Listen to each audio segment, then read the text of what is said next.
નિશાન આ વખતે ચૂકવાનું નથી, નિશાન બરાબર વીંધી નાખવાનું છે અને એના માટે મેં મારું નિશાન નક્કી કરી લીધું છે કે વર્ષ 2024માં મારે મારા સપના પૂરા કરવાના છે, એના માટે મહેનત મારે જ કરવાની છે. સપના મારા છે, પૂરા મારે જ કરવાના છે, તો મહેનત હું જ કરીશ.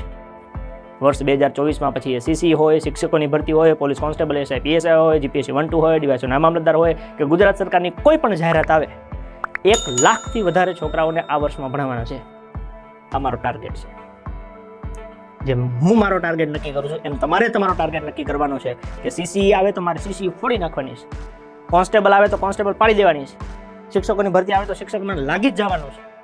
તમને જ્યાં મોજ આવે ને એ નામ લખો અને એને તમે જ્યાં રહેતા હો એની સામે ટીંગાડો. જેમ કે આ મારો લક્ષ્ય છે જે હું તમારી સમક્ષ મૂકું છું અને એને હું મારી સમક્ષ મૂકું છું. આ મારું ટેબલ છે જ્યાં હું કામ કરું છું. આ મારો ટાર્ગેટ મારી નજર સમક્ષ છે. એમ તમે તમારો ટાર્ગેટ નક્કી કરો અને એને નજર સમક્ષ રાખો.